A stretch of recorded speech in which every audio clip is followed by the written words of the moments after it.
Well, my son was, I think he started his first beatboxing. I thought I noticed it the other day. And then another one bites the dust. One of the first songs I ever beatbox on video.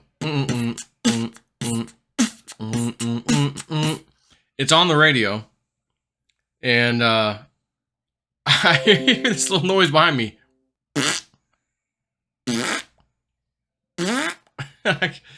I'm not sure if you're about to hear this. Let's see.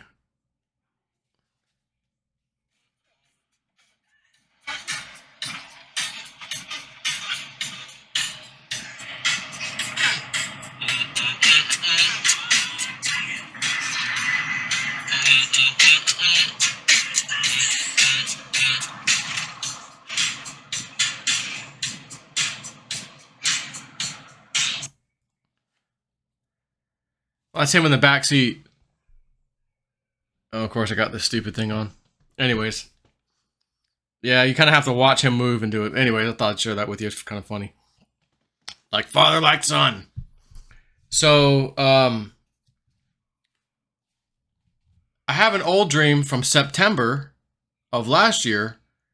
And then I just got a dream last night. It was kind of interesting. Not real super important or anything like that. But, so the last year, September of last year, as a matter of fact, I found out my dream book last night because I remembered having the dream. It had to do with a hurricane. I remember it was going to hit Florida. And in the dream, we lived directly on the coast, the Gulf of Mexico. I mean, water at our back property. And it was it felt like it was just a couple acres of land, maybe, if even that much. Maybe an acre or less, actually. But, house is up front, kind of a squared property, a rectangular property. Out back is grass, straight shot back to the water's edge, and there was some, like, it was above, it was above, a few feet above the water and the high tide and all that stuff. It was built up like you would expect in any house to do, it's not really a canal because it was pretty much the Gulf of Mexico there, but it was still, a seawall and stuff. And there was kind of some rock things that you kind of had to step on to get to the man cave. Excuse me. In the backyard, we had a man cave, and the man cave was like at the edge of the property. So if anything's gonna get hit by the water or something, it's the man cave, even though it was up high, So this is all in the dream. And FYI, I don't live on the coast, but I did in the dream. And my daughter Emily is out there. She's walking with Ian, or my son Ian, to the man cave. So I'm kind of running up behind them because their friend was inside the man cave. They were going to play out there and stuff. So Emily went out there with and was going to bring Ian to play. And I stop them. Hey, I'm like, right when they get up to the man cave, I'm like, no, you come back. We got to go inside the house now. There's a hurricane coming. It's going to be hitting here in an hour. This one's not going to hit Louisiana this time. It's going to hit Florida. Got to get back in the house. Wake up from the dream. Now, again, this was 1 year ago. Exactly, month to month, September to September, I had this dream. Although it was slightly earlier September than where we're at right now. Not slightly, but beginning of September. So still same month, which is just interesting. And my son's name is Ian. And the hurricane that is about to hit Florida is called Hurricane Ian. What are the chances of that? Is that not a sign telling you Hurricane Ian's coming, and that one will hit Florida when it hits because your son Ian is in the dream, and we're going to name the freaking storm after him just to give you a big, super duper clear picture, Jason, up in your dream. Of course, I had to wait a year for this. Now, at the same time, it hasn't hit Florida yet. It could still scoot away, whatever. In all fairness, but I find that very, very interesting that Hurricane Ian's coming. And for all intents and purposes, they're saying it's going to hit Florida right now. That's the projected path. It's just, how's it, is it going to scoot by the coastline? Is it going to take a little right turn towards Tampa? There's no telling. But for all intents and purposes, all the forecasts right now are pretty much saying Florida's going to get hit somehow, some way.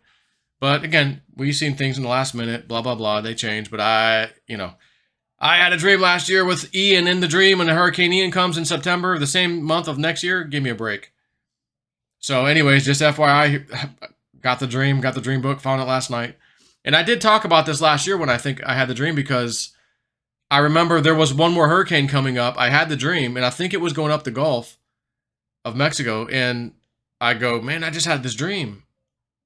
And I said in the dream, it's not going up to Louisiana this time. It's going to hit Florida. Yet that hurricane that went by I think it went up north, straight up. So didn't really hit Florida, or maybe it got a piece of Florida in the panhandle, that kind of thing. Which is, again, quite interesting, but I think it did veer off to like Louisiana or something. So that was last year. So let's see what happens. This dream last night, and I did go to bed last night saying, Spirit, if this hurricane's going to hit Florida, like my area, I realized you gave me that dream last year, and honestly, I feel like that's the answer. I go, but just in case, for double checking, can I get any more information on that? Like, is it going to hit us? Is it going to be like in our path? And like, in other words, where I live area, didn't get a dream on it, but I got a different dream. And it started off as like two separate dreams, but they meant the same thing. And I started off where I was like way younger, lived at home. My parents, I'm riding my bike, and I get home, and it's some house that I don't even recognize, but it has a driveway that's covered, like a parking thing or something, whatever, not an awning, but a, whatever the hell you call it. So I ride under there, and my dad has like all these things laying all over the concrete driveway. Almost like a yard sale, but it wasn't a yard sale. They were just there. So I pull up in the bike, and I go inside the house, and I'm like, Dad, man, I think, you got all that stuff out there. I think someone could steal it. You probably should bring it inside. I think it's going to get stolen. Some of that stuff could get stolen. End of the dream. New dream. I'm driving a tractor trailer. Once again, Spirit loves putting me by my old apartment complex or in the apartment complex. In this case, I was right on the main street outside the apartment complex, modern time. I'm driving a tractor trailer, big old semi with a trailer and all. And it starts off, I'm just driving, and boom, I'm noticing these guys kind of walking in and out of the streets, on the sidewalks, just in an odd way. You don't walk down a busy highway like that in the street, but there were several of these people, quite a few, but, definitely several, maybe a dozen. And they were all in orange jumpsuits. So I knew these people just got released from prison or jail, but I felt like they got released for some other reason. Like, oh, something happened, we can't take care of them anymore. Like, like something's happening, we just have to release certain people, like not the worst of the worst, or maybe they were, I don't know. People who normally wouldn't get released, they're getting released, and they still have their jumpsuits on. Orange, so I thought that was strange. Well, this one guy in the middle of the damn street rolls a car tire in front of me. So it didn't have a wheel in it, a rim. It just was a, empty tire. But it kind of pissed me off that he did that. So I pull off to the left side of the road, and, I'm like, I should call the police on that dumbass and get him, send his ass right back to jail. And then I'm like, yeah, all these people just got released for some reason. I don't think they're going back to jail for throwing a tire in front of you. So I was like, well, I'm going to go give them a piece of my mind anyway. So I go to the back of the truck, and I'm yelling at him, dude, what the F are you doing throwing an effing tire under me, man? You could cause an accident. And so he's like, pretending he doesn't hear me or see me. He starts yelling to one of his other inmate friends something. I can't hear what he's saying. And I go, yeah, whatever. Get back in the truck and get out of here. So I make it back up to the front of the truck, and there's the guy I was just yelling at that threw the tire, and his inmate friend. And his inmate friend was already working on trying to, like, with a knife or a screwdriver or some, object like that. He's trying to pry out a piece of the truck. And I noticed it was like a specialized truck that maybe worked for one company, and it had its own little logo and emblems and things sticking off the truck. And it carried goods or food or something. But when I noticed what he was trying to pry off was this crab, like seafood, like a crab, that was embedded in the truck as part of the design. So when you see the truck go by, yo, that's, the Red Lobster truck or the whatever, food truck. And he wanted that little, thing as a souvenir or some shit. I don't know. So he's prying the thing off of there, and I'm like, okay, whatever. The other guy that threw the tire, he's like, oh, look what I got. And he, not from me, he just presents this, I don't want to say blunderbuss, because I think the blunderbuss has a big opening on the end of the gun. kind of like a shotgun-ish handgun thing. I think that's what a blunderbuss kind of is. This was basically an old flintlock pistol, not a blunderbuss, which is kind of similar, but a flintlock. So this thing's a few hundred years old. And he's like, check it out. So I was like, wow, okay, So I'm looking at this thing and I go, it's like a painted piece of wood, like a prop. The trigger and stuff, it's just a piece of wood or rubber that just went out and the stuff was painted on it. The trigger was painted. I'm like, this is fake ass, whatever. So, but I'm like, oh yeah, cool. And there might have been a date on the damn thing. And I thought it was 18 something, or I can't even tell you now. I don't know. So I hand it back to him and, all right, I'm out here. I got to get my truck and leave. So I go, all right, I got to kind of pull across traffic, get into the median. And it's the kind of median, it's not a curb, it's just open. But in front of me is a curb, because if I did make it out into that first lane next to me, I would immediately be turning left into the next lane to the left, which is the turn lanes only. So they don't start until, 10 or 20 feet in front of me. But there's a median, a little low one that's in front of me. That is a kind of a curb. And I'm looking at all this traffic coming. I go, I got to go. And I felt an urgency I got to get out here. I got to go. Like, I don't care if it's illegal. Just do it. So I kind of run over the little curb, get up to the traffic light, turns green, perfect timing, great. I keep going. All of a sudden, I'm now out of the truck, and I'm hanging out like as part of this big giant group of people, all different colors. It wasn't like a Black Lives Matter thing or this or that. It was like a whole bunch of very diverse people in this group. And it was like a gigantic protest, but it wasn't a protest. They weren't protesting. So I'm like, what the hell is this gigantic? I mean, there was hundreds and hundreds. I mean, there could have been 1,000 or more just in this little intersection. So I'm like, I'm out there with them. And I remember there was like a older black guy that was, I don't want to call him the leader, but he was like the spokesperson of whatever was happening. He's the guy, everybody trusted him. I didn't get a sense of like, these are bad people or bad things happening. It was just like, I'm not sure what's happening here. This guy is like the leader and they trust him and they like him.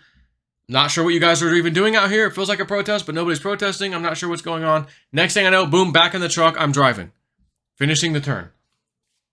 And I felt like they were all this groups where had their hands all over the truck and like helping push the truck. And I'm like, okay, this is getting weird. Like, why are they got their hands on my truck like this? And I'm like looking in the side view and I'm like, okay. And then I'm driving just a little bit further and I go, I better look again. And I go, like almost like I knew it. I look, they're tearing everything off that truck, opening every door, breaking stuff to get in that truck and steal everything they can get their hands on out of that truck.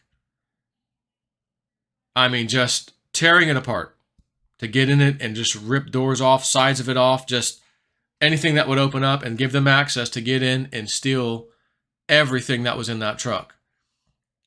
So again, the beginning part of that was, I felt like I was driving a food truck, frozen food, frozen seafood, could have been a grocery store truck, something like that, whether it was Walmart, Publix, or a specific restaurant. Like I said, I don't know because of the crab thing, so like this truck has goods inside, probably frozen, but then as I turned, I wasn't so sure like, oh, this was just a food truck. I felt like they were stealing all kinds of different things, which included food and other things that, like you might expect in a Walmart truck that has all kinds of different stuff. But typically, and I think a Walmart truck, you're not going to have a bunch of, TV stands and TV sets and all this stuff mixed with frozen food. Like it's, you got two different kinds of trailers. One's a refrigerated freezer. The other one's going to be just for hauling cargo.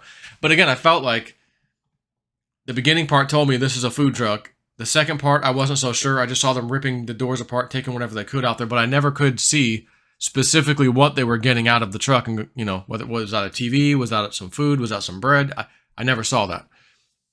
And again, this was an American setting, it was where I used to live, right out front there, basically in the main street. And I'm like, I don't think this is going to be a third world country. That stuff already happens in some third world countries. But as things get out of hand here, prices are exploding. Even in the U.S., there's places where the energy bills, I read something that New Hampshire is about to get a 50 or 60% increase. They just put in, just like in Florida, the energy companies have to request from the legislature, we'd like a price increase. Here's why. Here's why we want the increase. That fuel is way higher. This is way higher. And this is how we offset it. And the legislature pretty much says, okay, they don't really ever say no. And so New Hampshire, which is where Woo Woo Dude lives, I just read this the other day that they're expecting and submitted for a 60% increase. That's insane.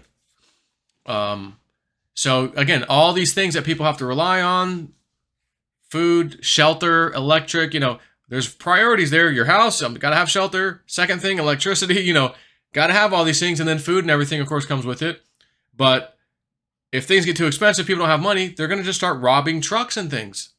Again, I felt like this is a gigantic amount of people. There's got to be a massive protest, but nobody was protesting. They were all out there like-minded. This is our leader guy, whatever. And I didn't feel like he was a violent, criminal gang member. Let's do that. It was like, no, this is a kind of a peaceful guy, I felt. And they trusted him. They loved him. And he was right next to me. I kind of talked to him for a minute. I don't remember what was spoken, but next thing I know, they're all raiding the truck. So again, if people are starving and hungry and they're like, hey, our government failed us, and this is what's happening here is a scenario where our government's actions did this to us. And again, this may not be in America. This could be another Western country. Pick any country in the EU, basically, in that region. And you want to talk about high gas fuel prices. There's people who are like, oh, my bill was $500 something. Now it's $3,000. My winter bill is going to be $3,500. It used to be $500. So am I going to be shocked if I see some people in the EU who's probably going to get hit first with all this?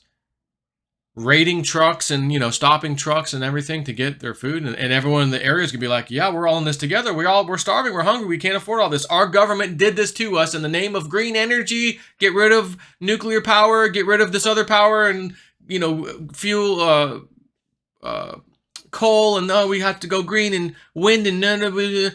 That's why the prices are so high. Your government did it. They're going to say, we got to survive. Got to do what you got to do.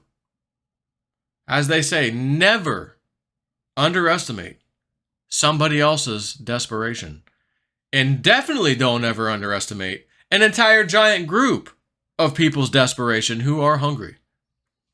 And remember the WebBot data from long ago about these places getting raided for food, and then the Vatican and all this stuff, and they find these incredible things down there and maps to other locations where there's giant food storages in other countries and parts of the world, and they tell everybody online, hey, here's where yours is, and everyone goes over there because they're having the same troubles too. Man looking out for man, doing what you have to do to survive. And again, normally you'd say, why, that's bad news. Why are you raiding a truck? I mean, just yesterday, did you see the new Wawa raid at the Wawa gas station in Philadelphia? An entire local group went in there, raided the place, destroyed it. Now, we already saw one before that. And now there's another one. Do you think this is a one-off or a trend is starting to form? I'm your host, JSnip4, and this is that's me. In case you didn't see the face, Steven Crypto Karaoke did that. That's JSnip4, and you might recognize Obi-Wan. That's not Obi-Wan Jabroni, that's Obi-Wan Woo-Woo Dude. And if you see the logo behind me, Return of the Jabroni, or of Jabroni. Fantastic.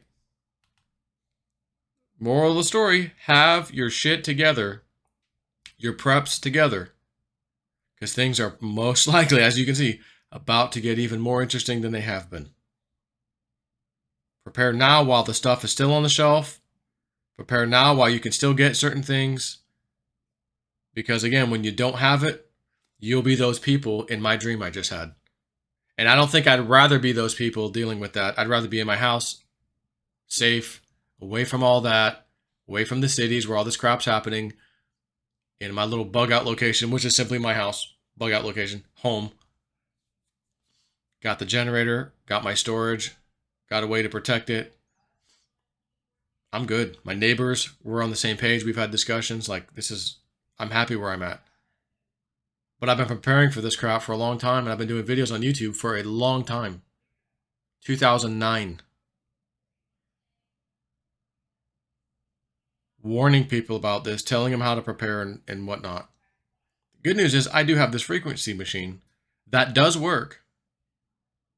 And by the way, I haven't used it on my foot in a little bit, but last 2 days, for whatever reason, my freaking foot has been feeling some of the best it's ever felt. Like I'm like, you know, maybe the level 1 pain that I've felt for the longest time recently was like, I thought that was as good as it was going to get, which is fine because I was pretty happy with that. But maybe that was like the worst of it. Now it's going back into the mode where I normally would be like, okay, this pain I could deal with. And it's like feeling really good. So I'm pretty happy about that. But I've got a machine, and everybody you know, somebody you know, knows somebody, them and other people that have some kind of pain issue, neck problem, I can't turn this and that. Boy, I know a guy, he's got a machine. He's willing to barter with us. You know, he just wants some eggs or some, you know, fruit. He'll fix you up real good with that machine. He'll let you come at least a couple times. Oh, okay, great.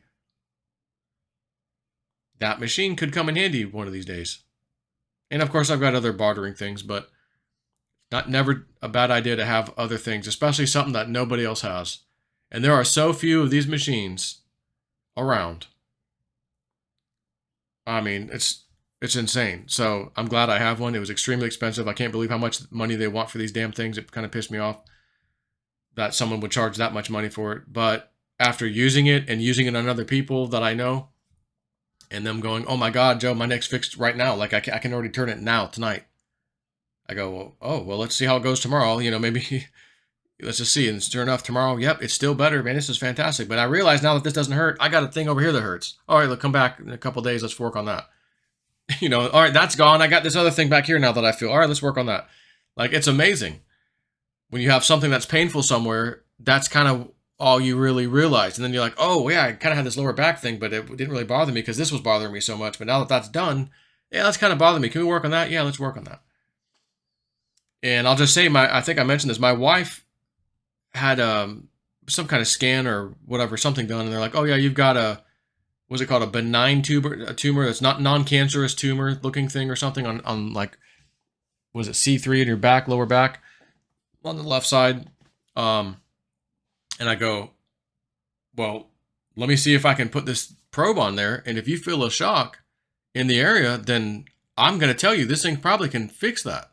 Because if you don't feel a shock, it still may, but the shock tells me there's a problem if you're feeling it, you know? So we do it, sure enough. Whoa, yeah, okay, lower it, too much. Okay, turn the power down. Oh, that's around C3, Evelyn. Okay. So we've been working on this thing, and the power's been steadily increasing because the pain level is going down. And we both just got some blood work done. But that particular thing she did takes a while to get back. So I'm and so is she, very anxious to see. Oh my God, the reading in the blood that told her before there was an issue, which got her to check that out. We want to monitor that. And so she got some blood work back. I got mine back. And hers, one thing on there was lower, which was good, but it wasn't the stuff we're waiting for. That's a different thing she has to wait on. For me, I want to check my A1C and all that stuff. And, you know, I basically I still eat the stuff I want to eat, but water right here. Cut the sugary crap, water, drink stuff, not water, but sugary crap drinks out of your life. Again, I lost like 10 pounds doing so. And it's been a few months since we got the last test, and I was like pre-diabetic. Oh, actually, my A1C was like 9.1 or 9 dot something. And they're like, whoa, that's way high. Like, yeah. So I changed that and was monitoring my blood work myself. And then just recently, again, got the results. I'm basically back to normal. And I've always had, for the longest time, again, sugary drinks, all this crap, fatty liver. Non-alcoholic fatty liver. And got the blood work back just a few days ago. Same blood work I'm talking about. And for the first time in I don't know how many years, oh my God, both that one and that one, I forgot what they're called, 2 of them, liver enzymes, normal. Both of them, normal. I'm like, all right. I'll take it. So I still eat stuff with bread, Philly cheesesteaks, pizza, when the occasional dessert, I sure do. But them damn sugary drinks, I pretty much cut them out. Again, every great once in a while I'll have something. And I wasn't exercising a lot when I did this diet change. I did use the exercise bike for a little bit in the beginning, and then recently, after I started working on my foot and stuff, I kind of stopped. Because I'm going to be pressing on it while this machine, which I was using at the other guy's house at the time, is doing it. I'm going to take it easy, So I stopped using that for a while, and then we just did this test the other day, and I go, wow, I kind of shocked. No more fatty liver, completely gone, and the A1C pretty much back to normal from a 9. If anyone knows, I think the number needs to be 5 point something to be in the normal range. So I did it just like that. You got to watch what you eat. And again, sugar is the biggest, worst thing for you, period. The end. Good day, sir.